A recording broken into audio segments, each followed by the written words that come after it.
Телефон на лакированной поверхности гостиничного стола вибрировал уже в 40-й раз, озаряя полумрак номера именем женщины, которую я любил больше собственной жизни и которую ровно 20 минут назад уничтожил одним коротким ледяным звонком. Я стоял у панорамного окна, глядя на серую равнодушную Москву, задыхающуюся в вечерних пробках, и чувствовал не боль, а звенящую, мертвую пустоту. Словно мне вырезали сердце без наркоза, но забыли предупредить, что без него человек все еще способен стоять на ногах. 8 лет брака, планы на загородный дом, ипотека, воскресные завтраки и общие мечты — все это теперь стоило меньше, чем грязь на подошвах моих ботинок.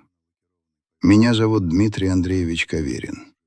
Мне 32 года, и еще вчера я был счастливейшим из идиотов, населяющих этот город. Но чтобы вы поняли, как именно я оказался в этом безликом номере с чемоданом, набитым наспех собранными рубашками, нам нужно отмотать время назад.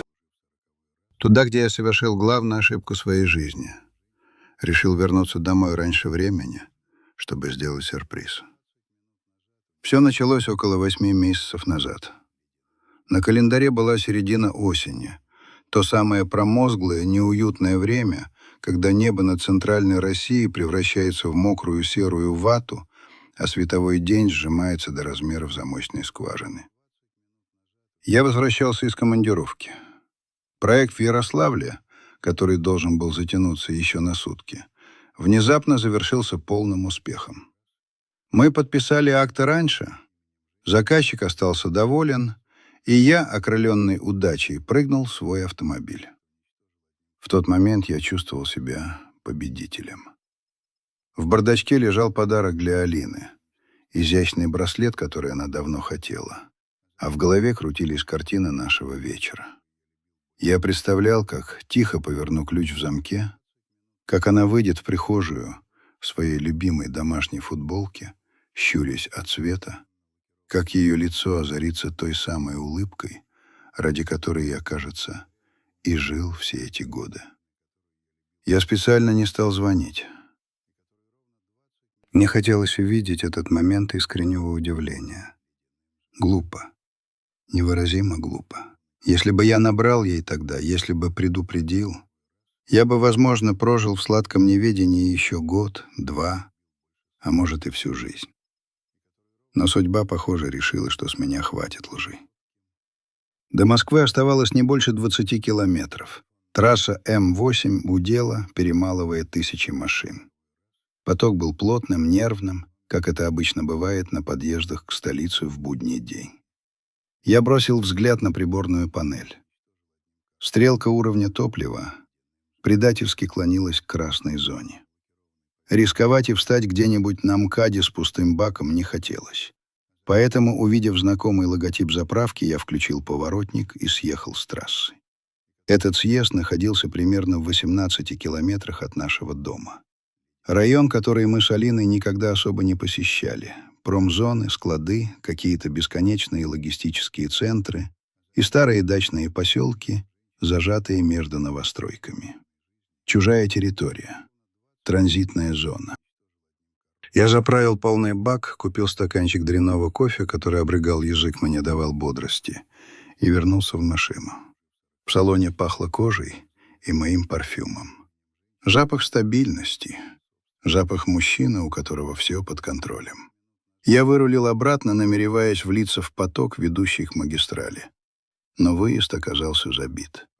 Впереди, на перекрестке 4 дорог, сломался светофор, и образовалась та самая тягучая, бессмысленная пробка, где водители сверлят друг друга ненавидящими взглядами. Я барабанил пальцами по рулю, подпевая какой-то песни по радио, и бездумно скользил взглядом по окрестностям. Справа от меня была второстепенная дорога, выезжающая из глубины частного сектора и каких-то элитных таунхаусов, спрятанных за высокими заборами. Я посмотрел туда чисто машинально, просто чтобы чем-то занять глаза. И в этот момент время остановилось. Из того самого переулка плавно и вальяжно выезжал белый кроссовер. Той же марки, что у моей жены. Того же года выпуска. Надо же совпадение. Лениво подумал я, делая глоток кофе. В Москве миллионы машин, тысячи белых кроссоверов. Это ничего не значит. Но машина повернула, встраиваясь в ряд прямо передо мной метрах в 50. Солнце, на секунду выглянувшее из-за туч, ударило в ее задний бампер, и я увидел то, от чего стаканчик с кофе едва не выпал из моих рук. На левой стороне бампера, чуть ниже фары, была характерная вмятина с глубокой царапиной. След от неудачной парковки возле торгового центра полгода назад. Я помнил этот день до мелочей. Как Алина расстроилась, как я успокаивал ее, обещая, что мы все покрасим, но руки так и не дошли. Эта царапина была уникальна, как отпечаток пальца. И номер.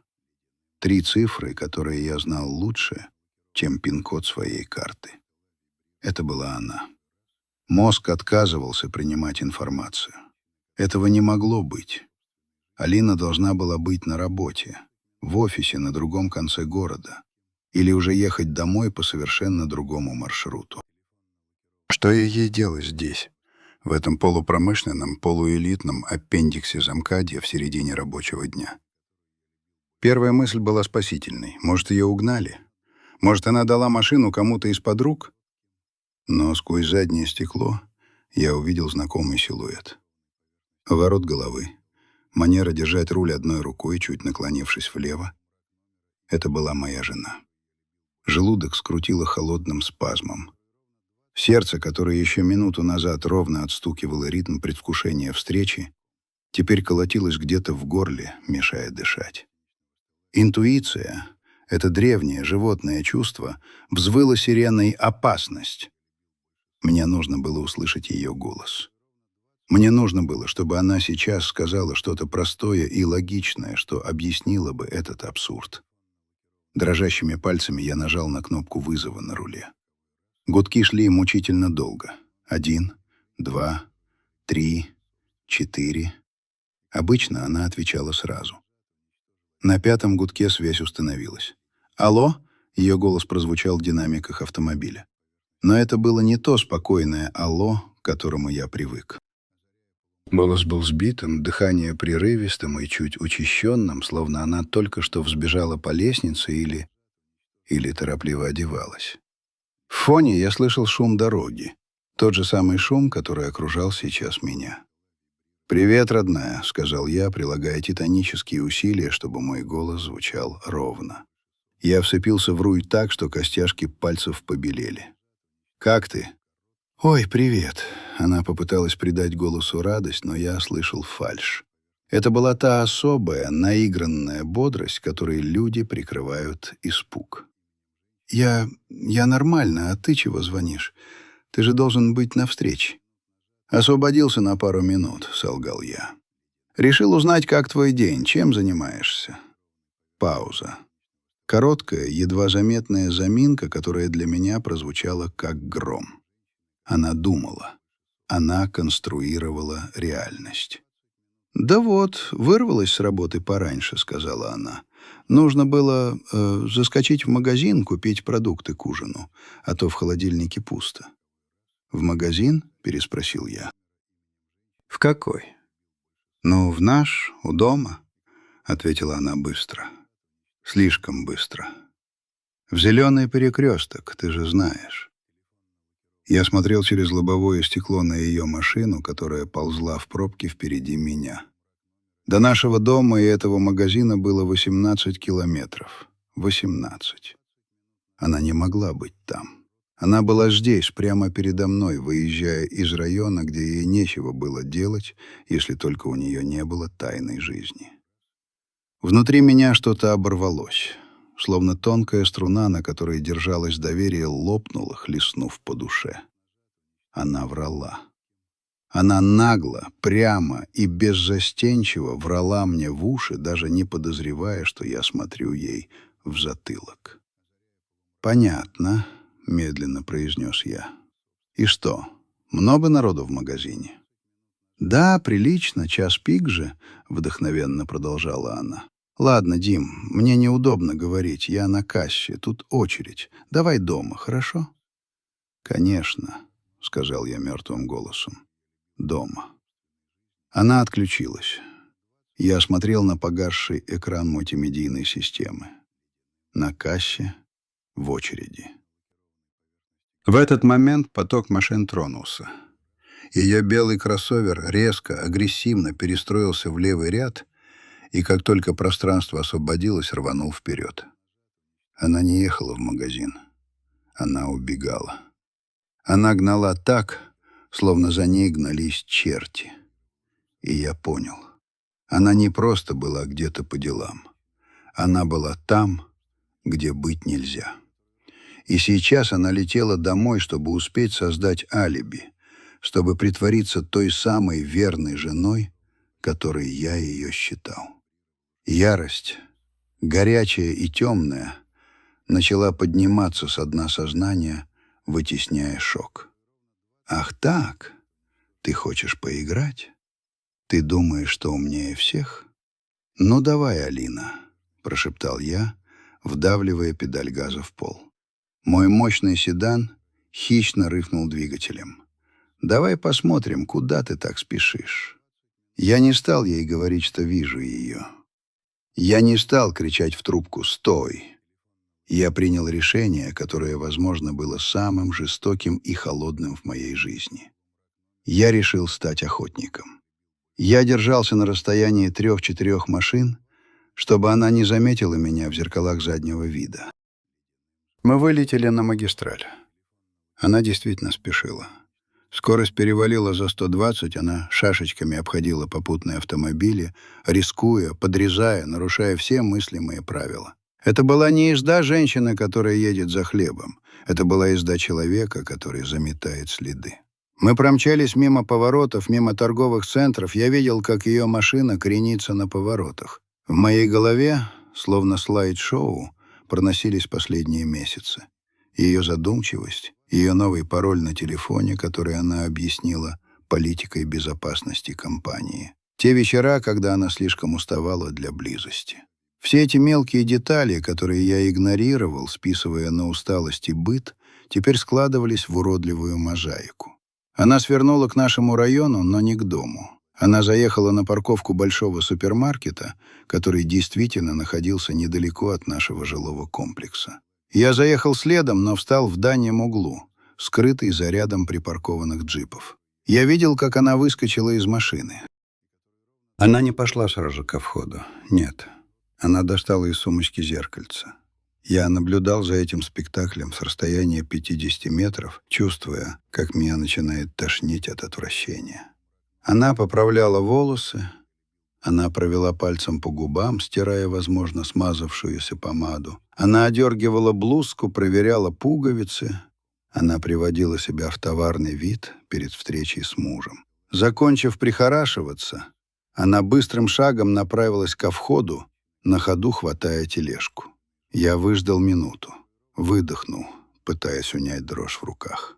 Вышел из машины, поправил пиджак и пошел следом. Внутри магазина играла какая-то ненавязчивая попса. Я нашел ее в отделе овощей. Она стояла, задумчиво выбирая помидоры, с таким невинным видом, что мне захотелось аплодировать. Оскар. Ей нужно было дать Оскар за эту роль. Я подошел сзади, тихо, как призрак. «Привет, любимая». Она подпрыгнула. Банка с маринованными огурцами, которую она уже успела положить в тележку, звякнула. Алина резко обернулась, и на долю секунды, всего на мгновение, я увидел в ее глазах дикий первобытный ужас. Но он тут же сменился широкой, сияющей улыбкой. «Димочка!» — воскликнула она, бросаясь мне на шею. От нее пахло ее обычными духами, но под ними я уловил что-то еще. Едва уловимый, чужой запах. Запах дорогого мужского одеколона и, кажется, табака. Хотя я не курил, и она тоже. «Ты уже приехал? Ты же говорил, что еще в дороге». «Сюрприз», — сказал я, не обнимая ее в ответ, а лишь позволяя ей прижаться ко мне. Мои руки висели вдоль тела, как плети. Решил сделать сюрприз. Она отстранилась, заглядывая мне в глаза. В ее взгляде было сканирующее напряжение. Она пыталась понять, знаю я или нет. Видел я что-то, или это просто совпадение. «Какой ты у меня замечательный», — проворковала она, беря меня под руку. Ее ладонь была влажной. «А я вот решила приготовить твою любимую пасту. Как чувствовала, что ты раньше приедешь. Интуиция, представляешь?» «Интуиция», — мысленно повторил я. Слово прозвучало как издевательство. «Слушай», — вдруг сказала она, чуть сжимая мой локоть. «Мне нужно в дамскую комнату. Буквально на секунду. Руки помыть. А то фрукты перебирала все липкое. Ты пока выбери сыр, ладно?» «Конечно», — кивнул я. Она упорхнула в сторону туалетов. Я остался стоять посреди прохода с сырами, глядя ей вслед. Я знал, зачем она туда пошла. Не мыть руки от фруктов. Я подошел к полкам, но не видел товаров. Я ждал. Прошло 5 минут, 10, 15. Когда она вернулась, она выглядела еще более свежей. Макияж был подправлен идеально, губы блестели. Но глаза бегали. «Прости, очередь была», — бросила она легко. «Ничего страшного», — ответил я, — «я никуда не спешу». Мы закончили покупки. Мы ехали домой в разных машинах. Я ехал сзади и смотрел на тот самый бампер с царапиной. Мы поднялись в квартиру. Мы поужинали. Весь этот вечер был самой изощренной пыткой в моей жизни. Алина щебетала, расспрашивала про командировку, смеялась над моими скупыми шутками. Она играла в идеальную семью. А я смотрел на нее и видел незнакомку. Я видел женщину, которая час назад выезжала из переулка, где живут богатые любовники. Гнала по трассе, нарушая правила, и врала мне в лицо, не моргнув глазом. Когда мы легли в постель, она привычно положила голову мне на плечо. «Я так скучала», — прошептала она в темноте. Я лежал, глядя в потолок, и чувствовал, как меня накрывает ледяная волна ненависти. «Я тоже», — ответил я. В ту ночь я не спал ни минуты. Я слушал ее ровное дыхание и понимал — это конец. Но я не мог просто уйти сейчас. У меня не было прямых доказательств, только мои наблюдения и интуиция. Если я предъявлю ей это сейчас, она вывернется. Скажет, что перепутала дороги, что искала объезд пробки, что я параноик. Она заставит меня сомневаться в собственной адекватности. Нет, мне нужны были факты. Железобетонные, неопровержимые факты. И я знал, что получу их. Я решил, что буду играть в ее игру. Я буду улыбаться, я буду заботливым мужем, но каждый мой нерв, каждый мой нейрон превратится в датчик слежения. Охота началась. Следующая неделя стала для меня испытанием на прочность, изощренным тестом на актерское мастерство, который я не выбирал. Жизнь в нашей квартире внешне текла по привычному руслу. Но для меня она превратилась в сюрреалистический спектакль, где декорации остались прежними, а смысл пьесы изменился до неузнаваемости. Каждое утро начиналось одинаково. Звонок будильника в 7:00. Алина потягивалась в постели, щурясь от утреннего света, и тянулась ко мне за дежурным поцелуем. И каждое утро мне приходилось совершать над собой насилие. Наклоняться, касаться губами ее щеки, вдыхать запах ее кожи и подавлять рвотный рефлекс, который рождался где-то в солнечном сплетении. «Доброе утро, Дим», — шептала она сонным голосом. «Доброе», — отвечал я, стараясь не смотреть ей в глаза дольше секунды. «Кофе будешь?» Я уходил на кухню, как на передовую. Пока торка закипала на плите, я стоял у окна и смотрел во двор. На серые коробки многоэтажек, на детскую площадку, засыпанную мокрыми листьями. Мир казался тусклым, выцветшим. словно кто-то выкрутил настройки насыщенности на минимум. Я вспоминал, как всего месяц назад мы стояли у этого же окна, обнявшись, и обсуждали, какой цвет стен выбрать для будущей детской. «Мятный или небесно-голубой?» — спрашивала она тогда. Сейчас эти воспоминания жгли, как кислота. Детской не будет. Ничего не будет. Я стал параноиком. Я превратился в человека-радар. Пока Алина была в душе, я лихорадочно проверял ее телефон, оставленный на тумбочке. Пароль, конечно, был изменен, но уведомления на заблокированном экране могли выдать многое. Но там было чисто. Рабочие чаты в Telegram, спам от доставки еды, лайки в соцсетях. Никаких Аркадиев, Зайчиков или подозрительных номеров без имени. Она была осторожна. Пугающе осторожна для женщины, которая, как мне казалось, была открытой книгой. Я начал анализировать наши финансы. Зашел в банковское приложение на общем компьютере, пока она сушила волосы. Просмотрел выписки по ее карте за последний месяц. Рестораны, такси, магазины одежды. Ничего криминального. Но дьявол крылся в деталях. Четверг, 2 недели назад. Списание в ресторане «Доктор Живаго» на Маховой. Сумма — 350 рублей. Чашка кофе. Время — 14:30. В это время она должна была быть на совещании в офисе на Белорусской. Пятница, неделя назад. Списание за такси «Комфорт Плюс». Маршрут не указан, но сумма внушительная — 2000 рублей. Куда она ездила посреди дня на такую сумму? Я закрывал вкладки браузера, стирая историю, и чувствовал себя шпионом в собственном доме. Это было унизительно. Я, взрослый мужик, успешный архитектор, копался в цифровом мусоре, пытаясь уличить жену в неверности. Но остановиться я уже не мог. Механизм самоуничтожения был запущен. Днем я работал. Или, по крайней мере, делал вид. Сидя в своем кабинете в архитектурном бюро, я тупо смотрел на чертежи жилого комплекса, который мы проектировали для застройщиков в Химках. Линии расплывались. Вместо фасадов и планировок я видел тот перекресток, тот белый бампер с царапиной и поворот в элитный поселок. Мои коллеги замечали неладное. «Дмитрий Андреевич, с вами все в порядке?» — осторожно спросила меня Леночка, наш секретарь, когда я в 3-й раз за день попросил ее переделать один и тот же отчет. «Вы выглядите уставшим». «Все нормально, Лена, просто бессонница», — отмахнулся я.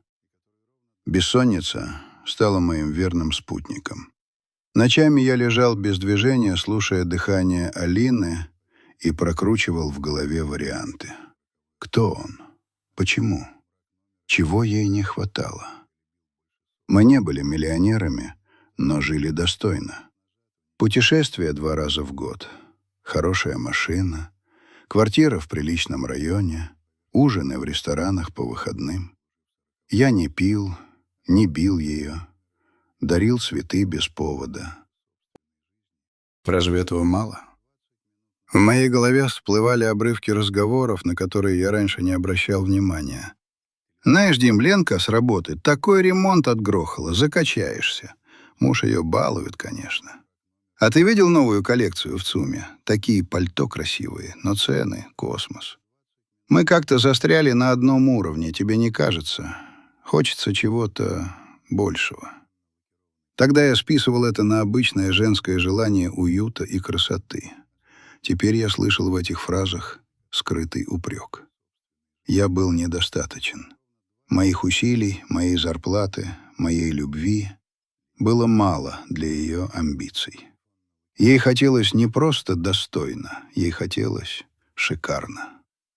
Прошла неделя, 7 дней ада. Алина вела себя идеально.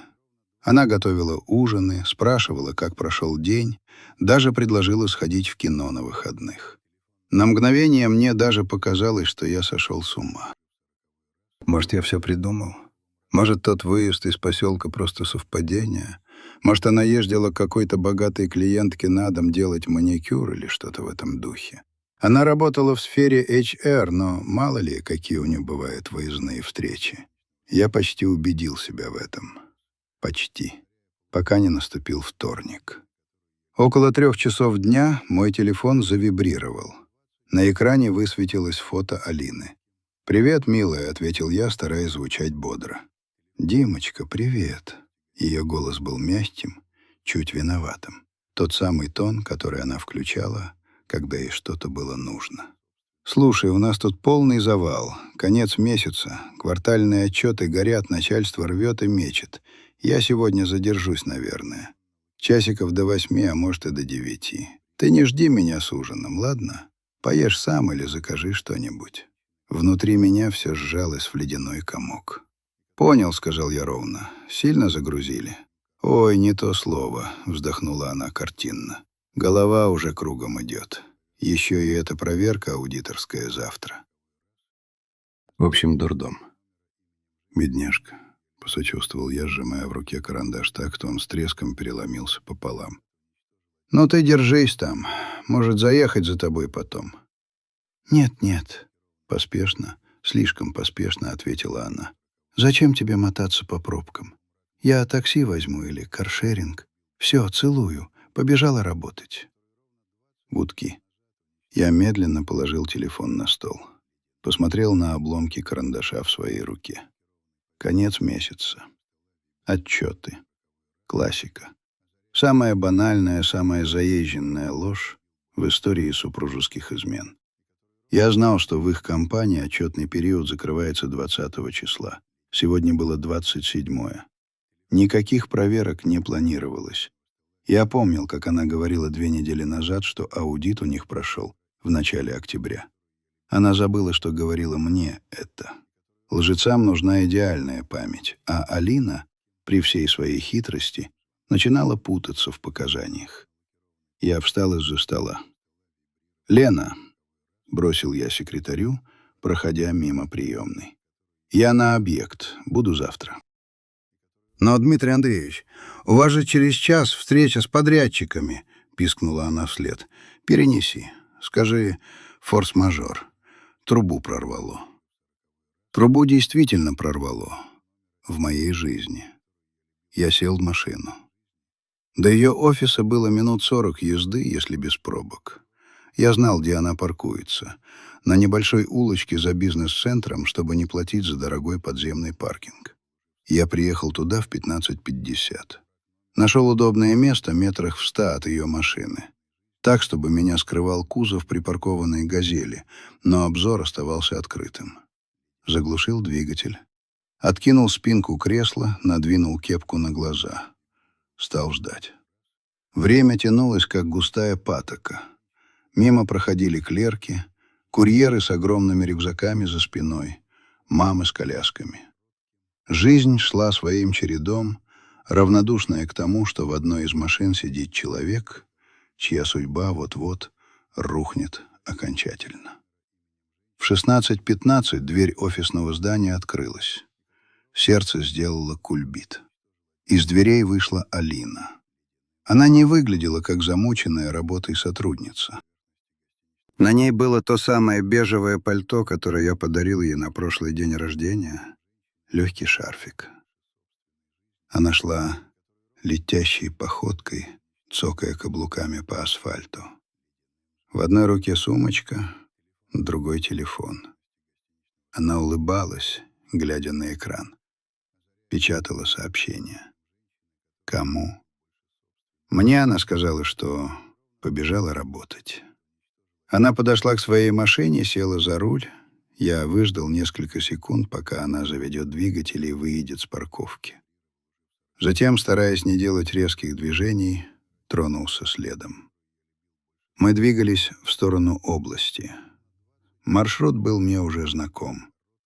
Ленинградское шоссе, затем съезд на МКАД, Потом поворот на Новорижское шоссе.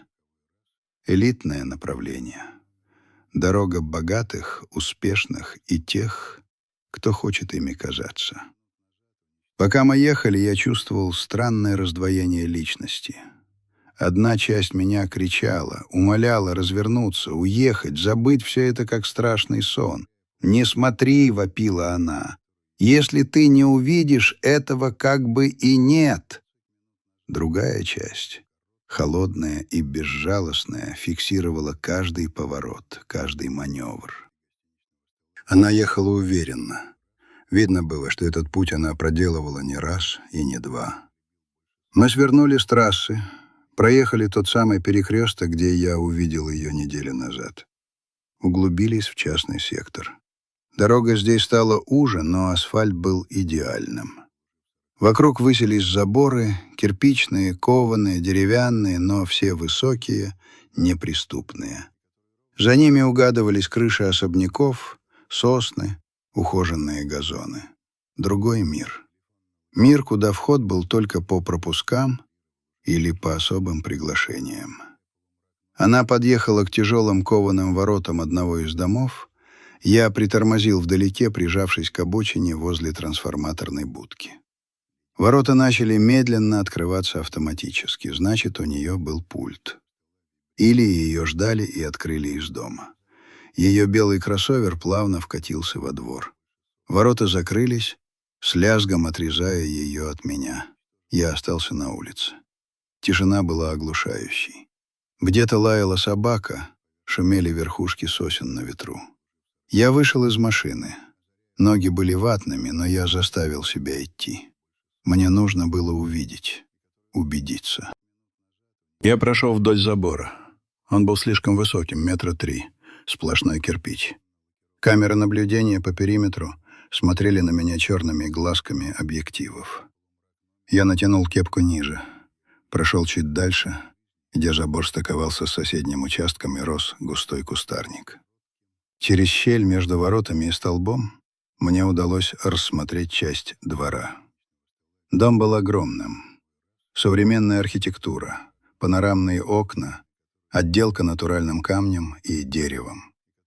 На парковке перед входом, вымощенной дорогой брусчаткой, стоял ее скромный кроссовер, а рядом с ним возвышалась черная громадина.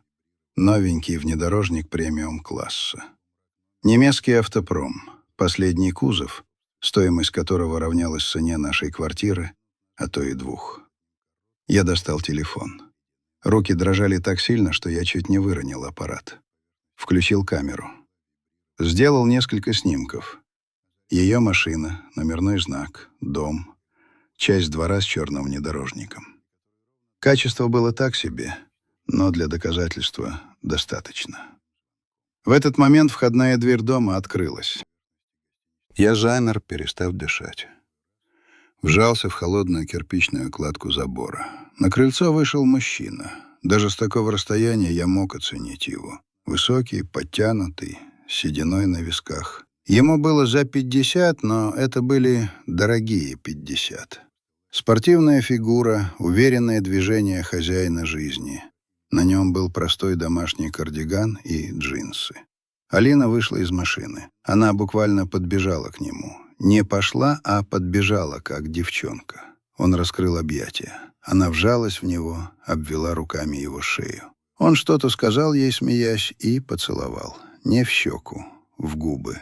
Долго, жадно, по-хозяйски, положив руку ей на бедро. Я смотрел на это, и меня накрыло. Это была не ревность. Ревность — это горячее, живое чувство. Это была тошнота, физиологическое отвращение. Словно я смотрел на гниющую плоть. Моя жена, женщина, с которой я делил постель, хлеб и мечты, сейчас висела на шее у стареющего богатея, продавая нас за этот комфорт, за этот дом, за ощущение красивой жизни. Они вошли в дом. Тяжелая дубовая дверь захлопнулась за ними. Я сполз по стене забора, сел на корточки прямо в жухлую траву. Меня начало трясти. Зубы стучали, как в лихорадке. Я закрыл лицо руками и сидел так, наверное, минут 5, пытаясь собрать себя по кускам. В голове билась одна мысль — почему? Но ответа не было. Вернее, он был, но слишком банальный и пошлый, чтобы его принять. Деньги, статус, скука. Я поднялся, отряхнул брюки. Теперь я знал все. Но мне нужно было знать врага в лицо. Я вернулся в машину, открыл карту на телефоне. Геолокация показала точный адрес. Я вбил его в поисковик, добавив слово «собственник» и название коттеджного поселка. Интернет, великий и ужасный, выдал информацию почти мгновенно. Списки жителей ТСЖ, какие-то старые базы данных, владелец дома — Ланской Аркадий Петрович. Год рождения — 1974.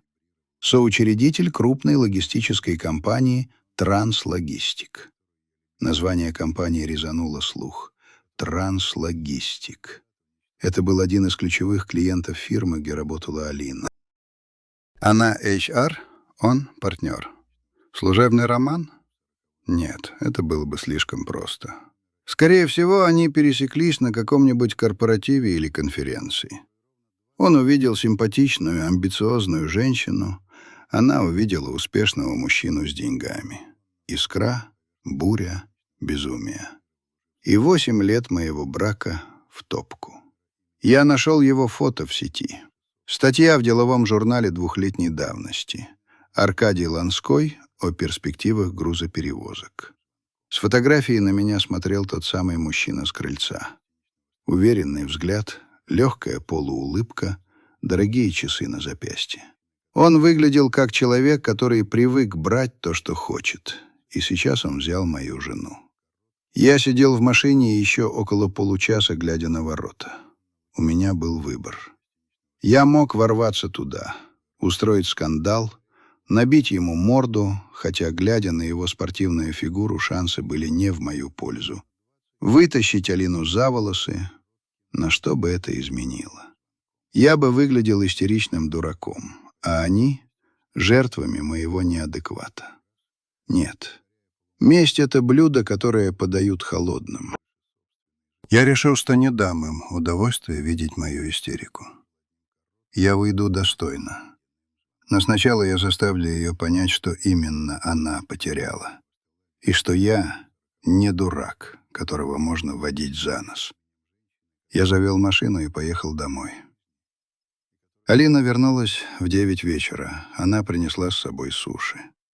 «Прости, любимый, так замоталась, сил нет готовить», — сказала она, целуя меня в щеку. От нее пахло душем. Чужим гелем для душа. Аромат сандала и цитрусов. Не ее, его. Она смыла с себя его запах, но не до конца. Или мне уже мерещилось. «Ничего страшного», — улыбнулся я. Улыбка вышла кривой, как трещина на стекле. «Садись, поужинаем». Я смотрел, как она макает ролл в соевый соус, как смеется, рассказывая про какую-то ошибку в отчете бухгалтерии. Она врала вдохновенно, легко, с огоньком. Ей это нравилось. Адреналин двойной жизни пьянил ее. «А как твой день прошел?» — спросила она. «Продуктивно», — ответил я, глядя ей прямо в глаза. «Очень продуктивно. Изучал новые перспективы. Думаю, скоро многое изменится». «Да?» — она не уловила угрозы в моем тоне. «Тебе повышение предлагают?» «Вроде того», — кивнул я. «Освобождение от старых обязательств». Она улыбнулась, не понимая. А я понял, что не могу провести с ней еще одну ночь в одной кровати. Меня физически мутило от ее присутствия. «Слушай», — сказал я, откладывая палочки, — «мне завтра нужно в Тверь, на объект. Одним днем, но выехать надо рано, часов в 5 утра. Я, наверное, лягу в гостиной на диване, чтобы тебя будильником не будить». «Ой, правда?» — в ее голосе промелькнуло облегчение. «Конечно. Ей тоже было нелегко играть роль любящей жены после постели с Ланским».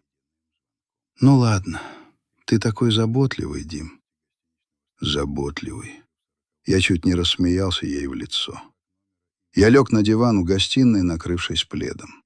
Темнота окутала комнату.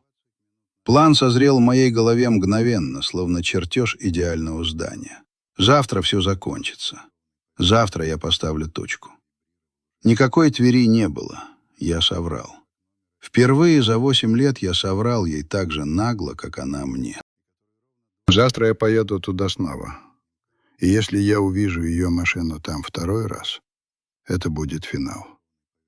Без разговоров, без выяснения отношений, без шанса на оправдание. Я закрыл глаза, но сон не шел. Перед глазами стояла картина. Она, бегущая к нему по брусчатке, и тяжелая дубовая дверь, закрывающаяся за их спинами. Завтра эта дверь захлопнется и за мной. Навсегда. Утро среды началось не с рассвета, а с густой липкой темноты, которая, казалось, сочилась из самих стен нашей спальни. На часах было 4 часа 45 минут. Будильник еще не прозвенел.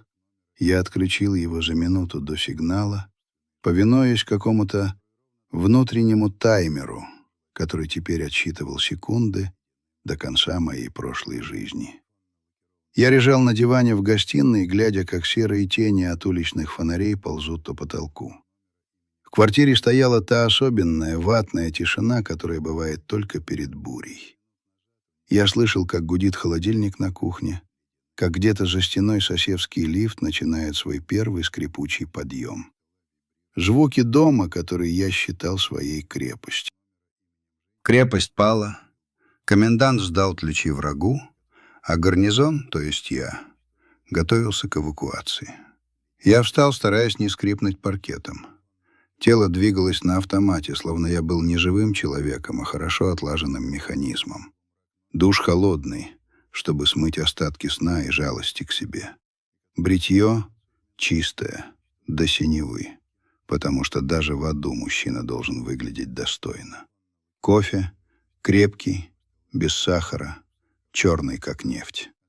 Я стоял на кухне с чашкой в руках, вдыхая горький аромат, и смотрел на дверь спальни. Там, за этой дверью, спала Алина. Наверное, она улыбалась во сне. Может быть, ей снился он. Аркадий Петрович Ланской.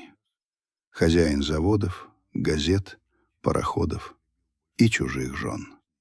Во мне боролись два желания. Одно дикое, звериное — ворваться туда, сдернуть одеяло, заорать ей в лицо все, что я знаю, разбить этот чертов телефон об стену. Другое — ледяное, архитектурно выверенное, требовало доиграть партию до конца. Эмоции — это для любителей. Профессионалы работают с фактами. Я выбрал второе. Я написал записку. Оставил ее на кухонном столе, прижав солонкой. «Уехал. Связь будет плохая, на объекте глушилки. Позвоню вечером, как освобожусь. Люблю». Слово «люблю» я выводил с особым садистским удовольствием. Это была моя маленькая месть. Дать ей напоследок почувствовать себя в безопасности. Укутать ее в кокон моей лжи, чтобы тем больнее было пробуждение. Я взял сумку, в которую с вечера бросил смену белья и папку с рабочими документами для вида, и вышел из квартиры. Щелчок замка прозвучал, как выстрел с глушителем. Я не оглянулся. Сев в машину, я не поехал в Тверь. Я выехал со двора и направился в сторону центра, в круглосуточную кофейню на Садовом, где был хороший Wi-Fi и угловые столики, скрытые от посторонних глаз. Весь день я провел в режиме ожидания. Я работал удаленно, отвечал на письма, согласовывал чертежи, но все это было фоном. Мой мозг, как многозадачный процессор, 90% ресурса тратил на обработку одной задачи — операция «Финал». Около 2 часов дня я открыл приложение банка. Уведомление. Покупка. Азбука вкуса. 2450 рублей. Она покупала вино и закуски. В середине рабочего дня. Набор для романтического пикника или ужина. Не для меня. В 16:00 я закрыл ноутбук. Пора. Я снова сел за руль и направился на Новую Ригу. Знакомый маршрут, который я теперь мог проехать с закрытыми глазами. Я чувствовал себя палачом, который едет на эшафот, чтобы проверить, хорошо ли смазана гильотина. Подъезжая к поселку, я уже знал, что увижу. Интуиция молчала, потому что факты говорили громче. Я снова припарковался у той же трансформаторной будки, скрытой разросшимися кустами сирени. И да, она была там. Белый кроссовер стоял на том же месте, рядом с черным монстром Ланского. Только теперь они стояли еще ближе друг к другу, почти соприкасаясь зеркалами, словно даже машины пытались спариваться. Я смотрел на это, и внутри меня разливалось странное, мертвенное спокойствие. Если вчера меня трясло, то сегодня я чувствовал лишь холодную ясность. Пазл сложился. Это не ошибка, не случайность, не минутная слабость. Это система. Это ее выбор. Она выбирает этот дом, этот статус, этого мужчину. А ко мне она возвращается, как в перевалочный пункт, где можно постирать белье, поесть суши и получить порцию бесплатного обожания. Я достал телефон, сделал еще пару снимков. На этот раз с геотедами и фиксацией времени. 17:43, среда. «Ну что ж, Алина», — прошептал я в пустоту салона, — «совет да любовь». Я развернулся и поехал обратно в Москву. Но не в офис и не к друзьям. Я поехал домой, в нашу квартиру. У меня было окно примерно в 3-4 часа. Пока она там, играет в госпожу поместья, я должен был уничтожить следы своего присутствия в ее жизни. Войдя в квартиру, я ощутил запах предательства. Теперь мне казалось, что им пропитано все — шторы, диван, даже воздух. Я достал из кладовки свой большой чемодан для путешествий.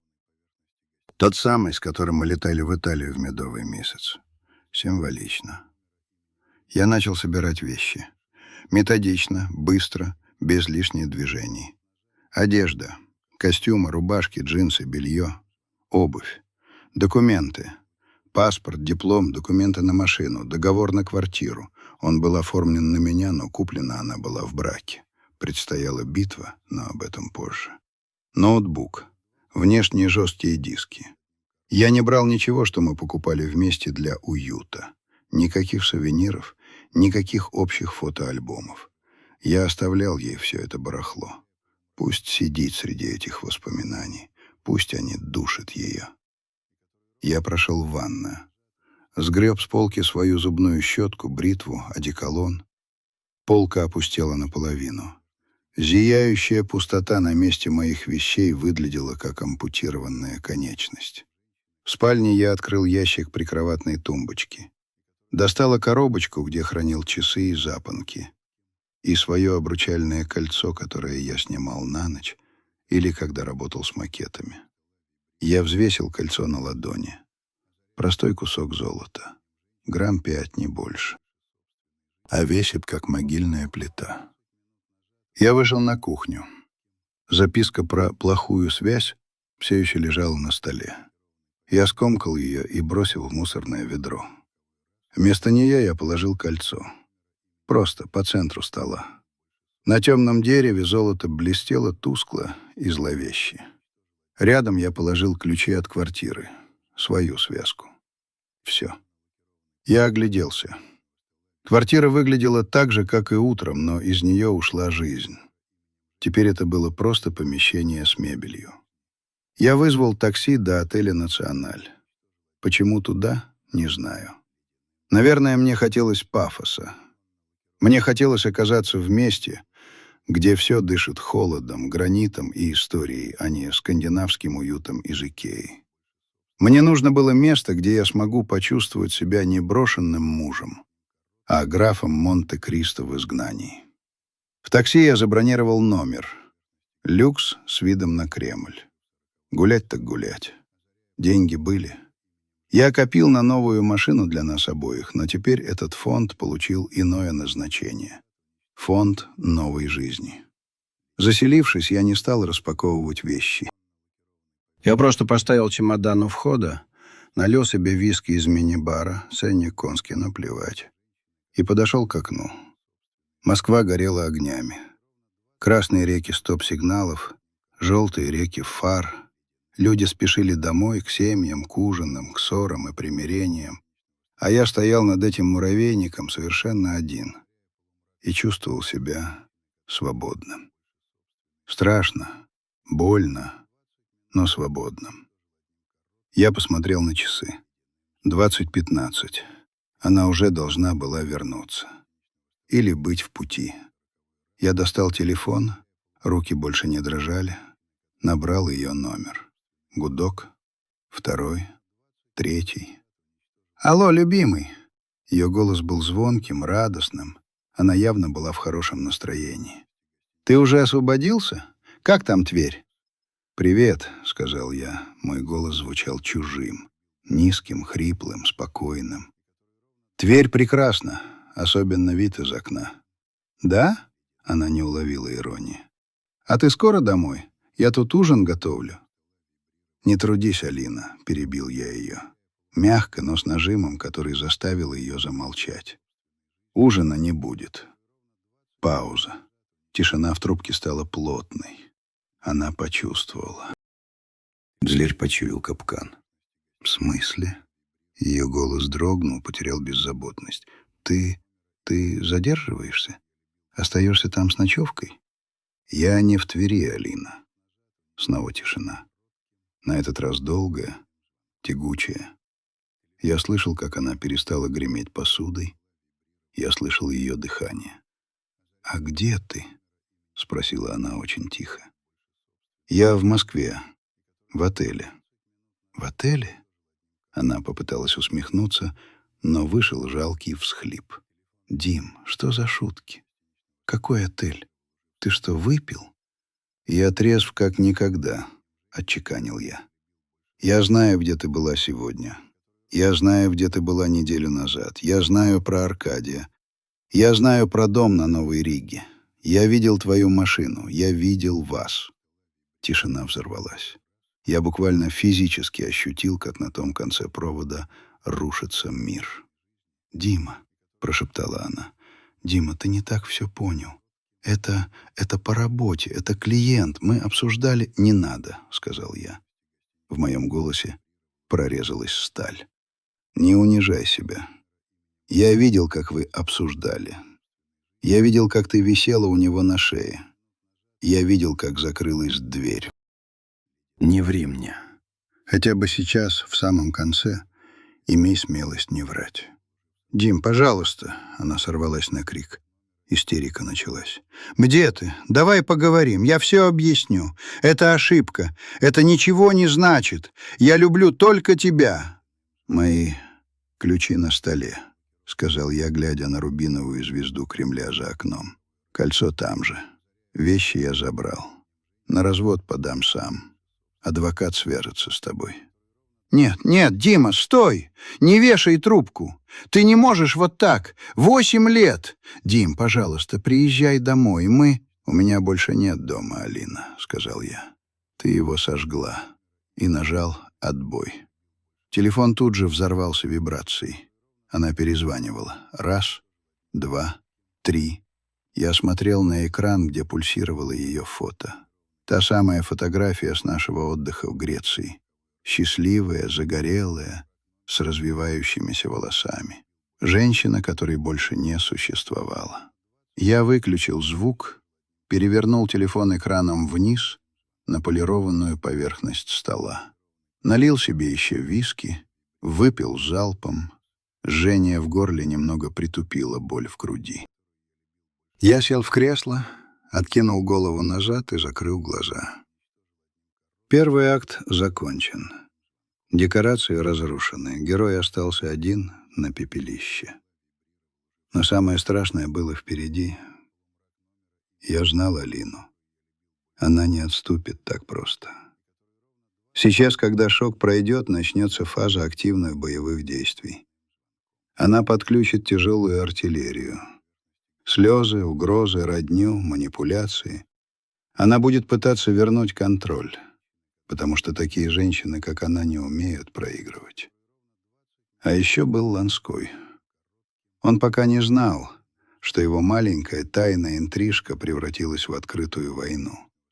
И я сомневался, что человеку его полета понравится быть втянутым в грязный бракоразводный процесс рядового архитектора. Я сидел в темноте номера, слушая тишину, и понимал. Я объявил войну сразу двум мирам, и мне понадобятся силы, чтобы выстоять. В дверь номера постучали. Я вздрогнул. Неужели она вычислила меня так быстро? Я подошел к двери, посмотрел в глазок. Рум-сервис. Официант с ведерком льда, который я не заказывал, но который входил в комплимент от отеля. Я открыл дверь. Молодой парень в униформе улыбнулся мне дежурной улыбкой. «Ваш лед, сэр, и фрукты». «Спасибо», — я взял ведерко. «И еще, принесите бутылку водки, самой лучшей, какая у вас есть». «Сию минуту, сэр, что-то празднуете?» — вежливо поинтересовался он.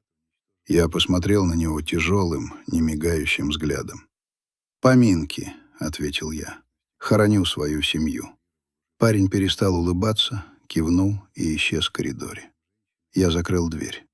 Ночь только начиналась. Следующие 24 часа превратились в цифровой ад. Мой телефон, который я намеренно не выключал, чтобы видеть масштаб бедствия, раскалился от потока входящих. Сначала это была просто Алина. 47 пропущенных вызовов, 63 сообщения в WhatsApp, 12 голосовых сообщений. Я не слушал их, но видел превью текста на экране блокировки. Тексты менялись по спирали Кюблер-Росс. От отрицания «это бред, давай поговорим», до гнева «ты ведешь себя как истеричка, ответь». Потом к торгу «я уволюсь, мы переедем, я сделаю все, что ты хочешь». И, наконец, к депрессии «я не могу без тебя, я умру». Читать это было странно, словно я читал сценарий плохой мелодрамы, зная, что за кулисами актриса спит с продюсером. Я не чувствовал жалости, только брезгливость и какое-то болезненное любопытство. На что еще она пойдет?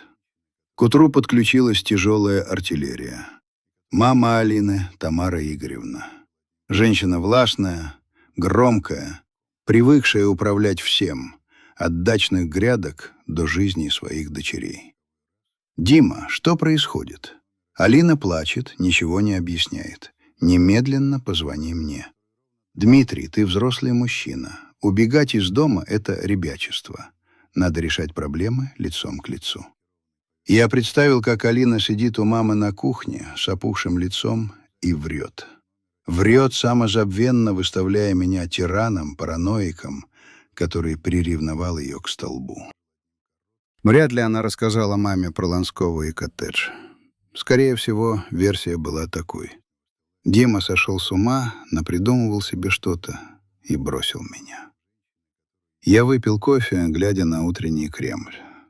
Мне нужно было сделать один важный звонок моим родителям. Это было самое сложное.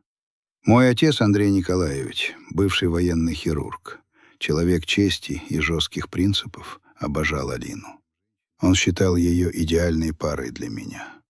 Мама, учительница музыки, души в ней не чаяла. Разрушить их иллюзию было больно, но необходимо. Они должны узнать правду от меня, а не от группы поддержки Алины. Я набрал отца. «Привет, пап. Есть разговор.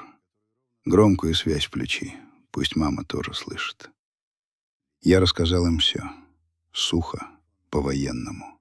Без лишних соплей, но и без купюр.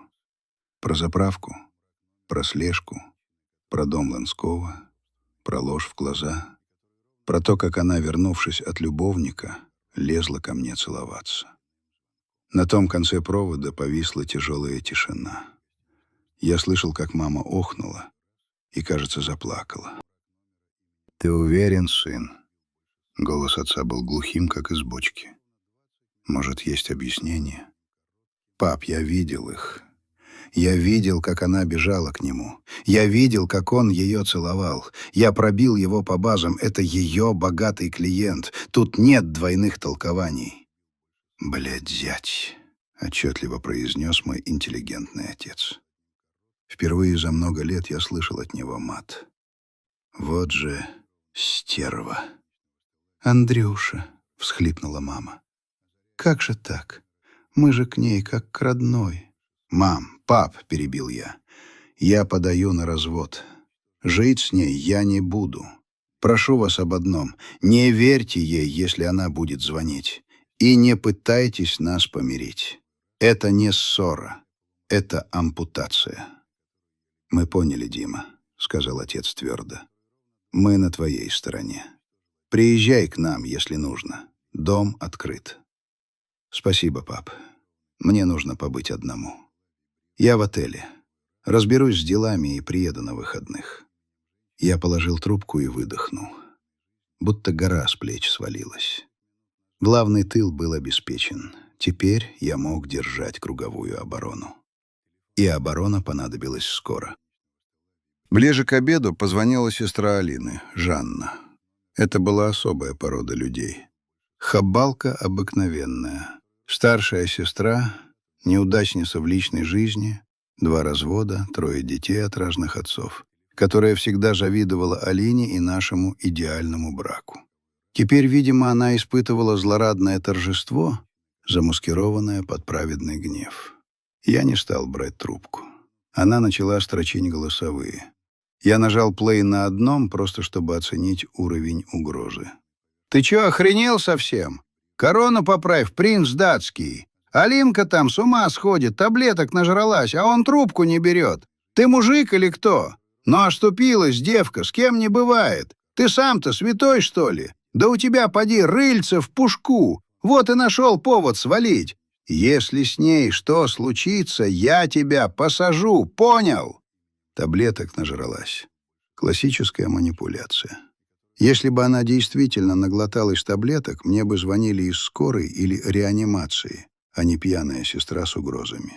Я заблокировал Жанну. Потом заблокировал тещу. Потом 2 лучших подруг Алины, которые тоже начали писать мне призывы к совести. Мой черный список в телефоне рос с геометрической прогрессией. Я отсекал щупальца этого спрута одно за другим, но я понимал, это только цветочки. Ягодки будут, когда на сцену выйдет сам Ланской. Такой человек не оставит ситуацию без контроля. Я стал угрозой для его репутации, для его комфорта. А люди его уровня решают проблемы 2 способами: или деньгами, или силой. Я ждал. И дождался. В четверг вечером, когда я сидел в лобби-баре отеля, просматривая контакты адвокатов по бракоразводным процессам, ко мне подошел мужчина. Не Ланской, другой. Моложе, в дорогом сером костюме, с лицом, лишенным каких-либо эмоций. Типичный решала, корпоративный юрист или начальник службы безопасности. «Дмитрий Андреевич Каверин?» — спросил он вежливо, но утвердительно. «Допустим». Я напрягся, отложив планшет. «Разрешите присесть? У меня к вам деловое предложение. От Аркадия Петровича. Вот оно».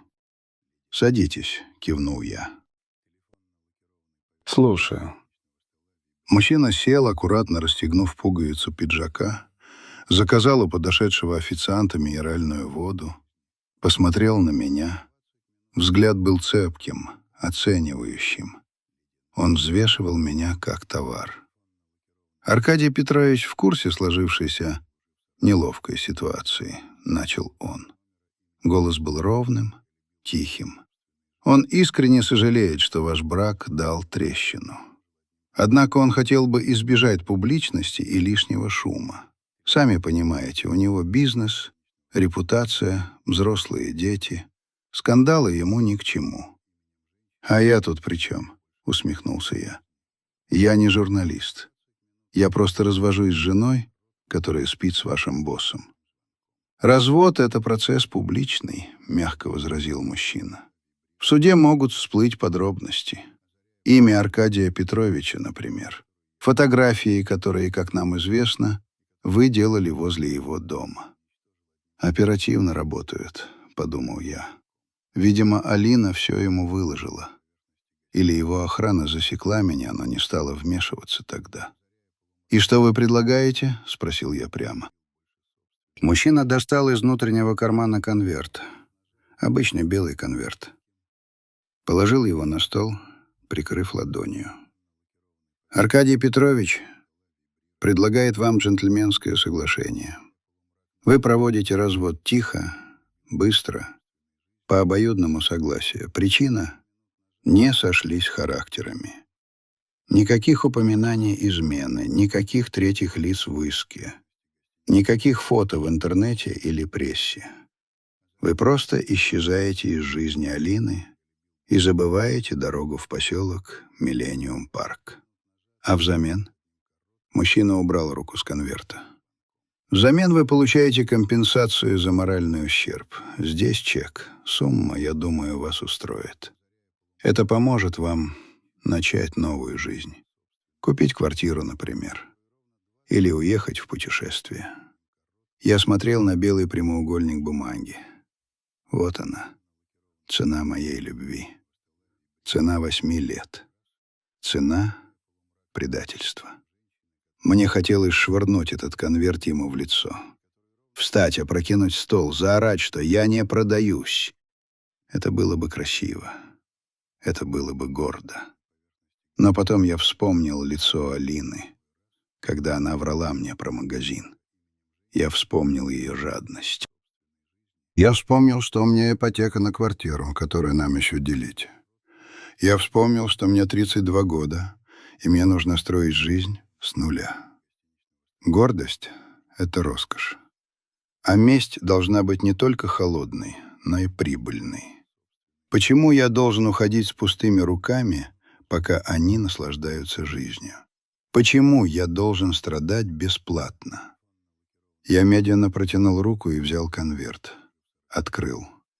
Внутри лежал банковский чек на предъявителя. 20 миллионов рублей.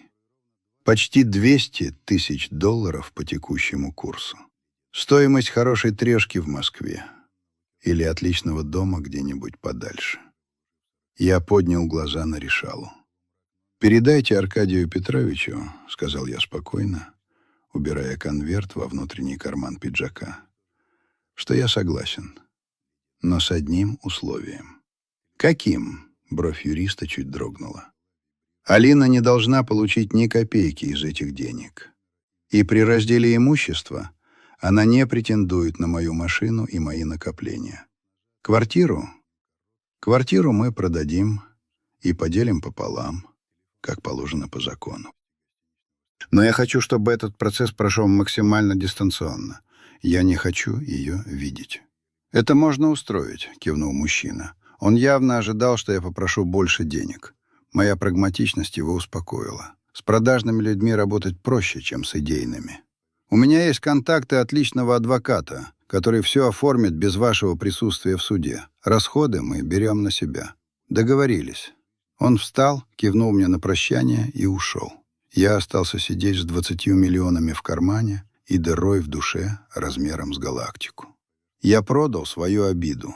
Я монетизировал свое горе. Чувствовал ли я себя грязным? Немного. Но, черт возьми, плакать в «Мерседесе» гораздо удобнее, чем в трамвае. А теперь у меня были деньги и на «Мерседес», и на новую жизнь, в которой не будет места лживым женщинам и чужим тайнам. Оставалось самое трудное — выдержать последний штурм Алины, когда она поймет, что даже ее богатый любовник предпочел откупиться от меня, чем бороться за нее. Следующие 2 недели прошли в сюрреалистическом тумане юридических формальностей и дистанционной войны. Аркадий Петрович, надо отдать ему должное, слово держал. Его адвокат Юрий Сергеевич, сухопарый, похожий на хищную птицу мужчина в очках без оправы, взял на себя всю грязную работу. Мне даже не пришлось появляться в ЗАГСе или суде. Я переехал из отеля на съемную квартиру в тихом центре, подальше от нашего общего прошлого. Сменил номер телефона, оставив старый только для родителей и адвоката. Но новости о состоянии Алины просачивались ко мне через общих знакомых, которых я не успел или забыл заблокировать. Оказалось, что мой расчет был верен, но реальность превзошла ожидания. Алина не просто расстроилась, она рухнула. В тот вечер, когда я ушел, она, видимо, попыталась найти утешение у Ланского. Но Аркадий Петрович был бизнесменом до мозга костей. Для него женщина была активом, пока приносила удовольствие, и пассивом, когда начинала генерировать проблемы. Мой демарш, угроза скандала и необходимость платить отступные перевели Алину в категорию «токсичный актив». Слухи доносили, что он не бросил ее сразу, но дистанцировался, взял паузу. Перестал приглашать в загородный дом, ссылаясь на занятость и меры предосторожности. Для Алины, которая уже мысленно примеряла роль хозяйки поместья, это был удар под дых. Она осталась у разбитого корыта. Муж ушел, любовник охладел, а репутация в кругу друзей и коллег начала трещать по швам. Шило в мешке не утаишь. Москва — город маленький, особенно в их профессиональной тусовке. Однажды вечером, когда я сидел в своей новой берлоге, разбирая вещи, в дверь позвонили. Я напрягся. Адрес знали только родители и адвокат. Посмотрел в глазок. На лестничной площадке стоял курьер с огромным букетом. Нет, с корзиной цветов. И каким-то пакетом. Я открыл. «Дмитрий Каверин?» — уточнил парень. «Да». «Вам доставка. Распишитесь». Я принял корзину. Белые лилии. Мои любимые цветы? Нет. Ее любимые. Она даже в этом перепутала. Или просто купила то, что нравилось ей, думая, что это понравится мне.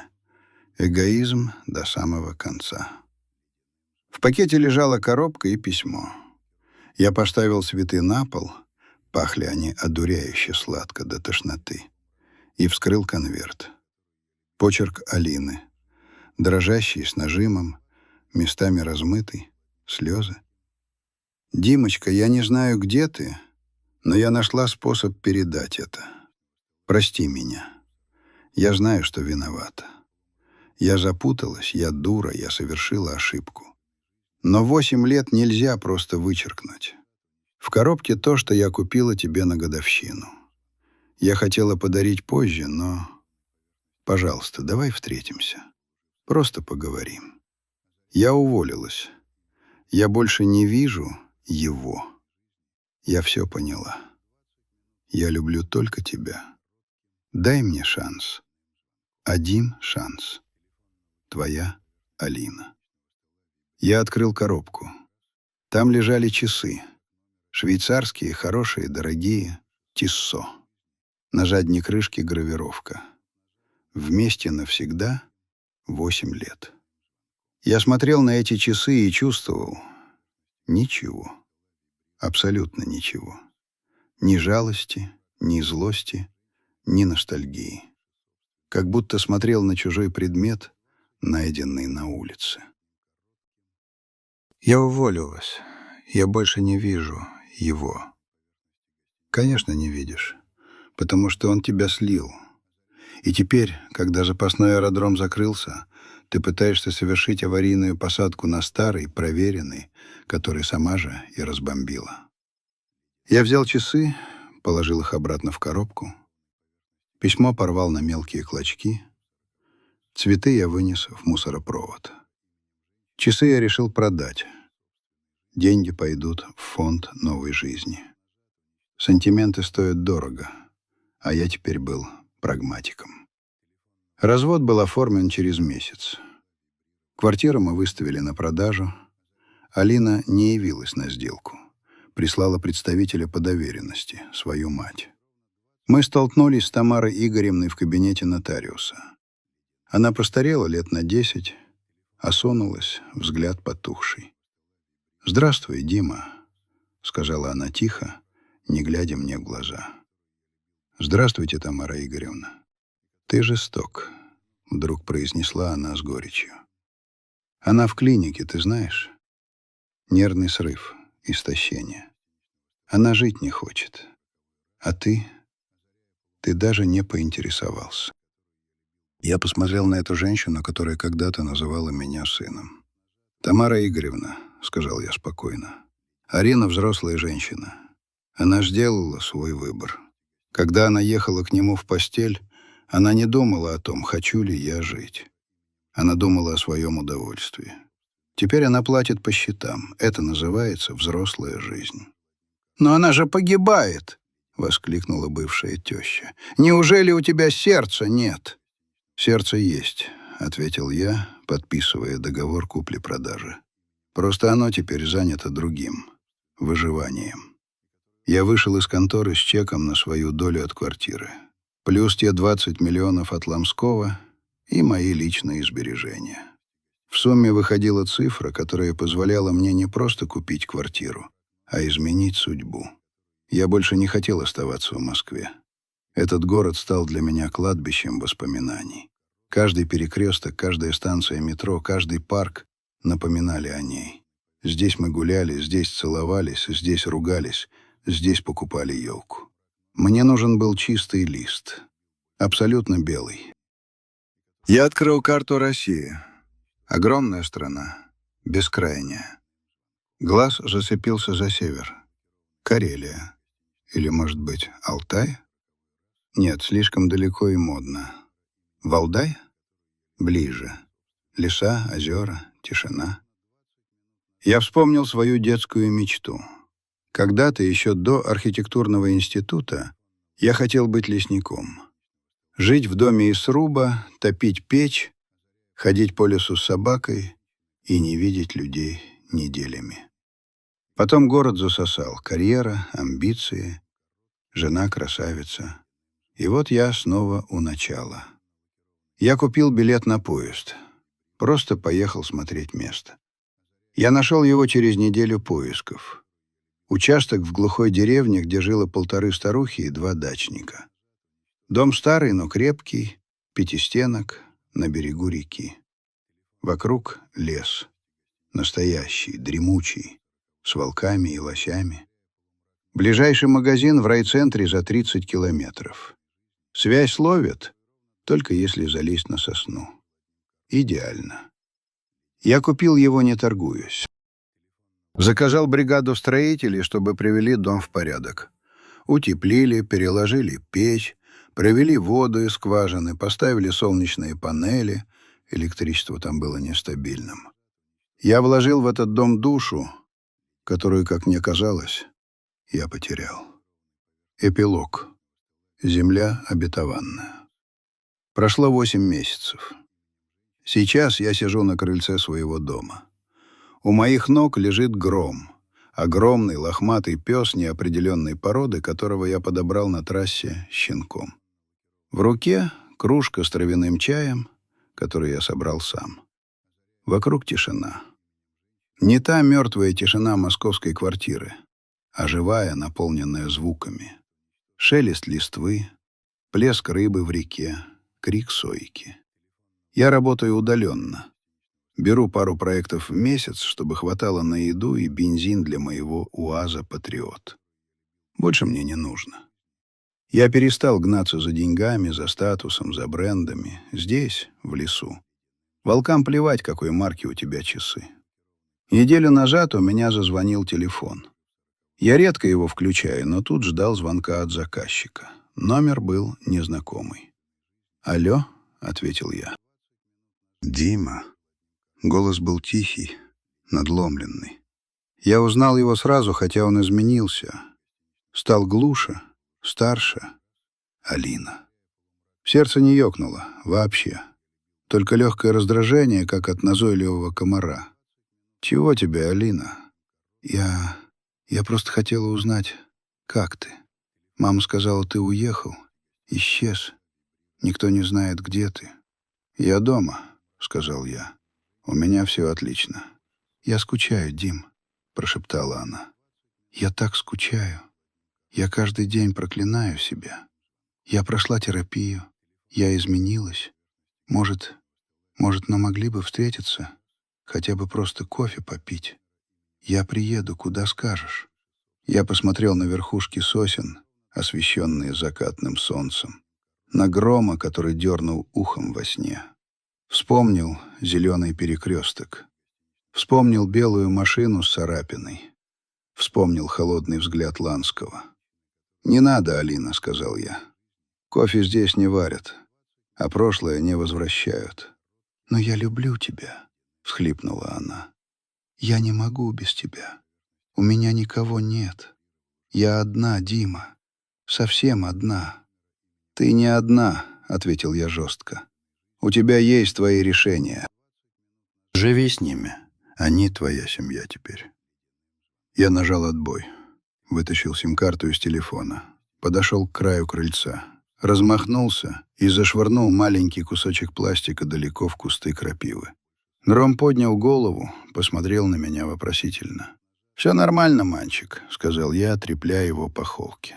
«Просто мусор выбросил». Я зашел в дом. В печи трещали дрова. На столе лежал чертеж новой беседки, которую я строил своими руками. Пахло деревом, смолой и свободой. Я был жив. Я был цел. И я был счастлив. По-настоящему счастлив. Впервые за 8 лет. Моя история закончилась не хэппи-эндом в голливудском смысле. Мы не помирились, не обнялись под дождем. Но это был мой хэппи-энд. Я нашел себя, потеряв все, что считал важным. И это был честный обмен. Потому что иногда, чтобы построить что-то новое и прочное, нужно сжечь старое дотла и не жалеть пепла.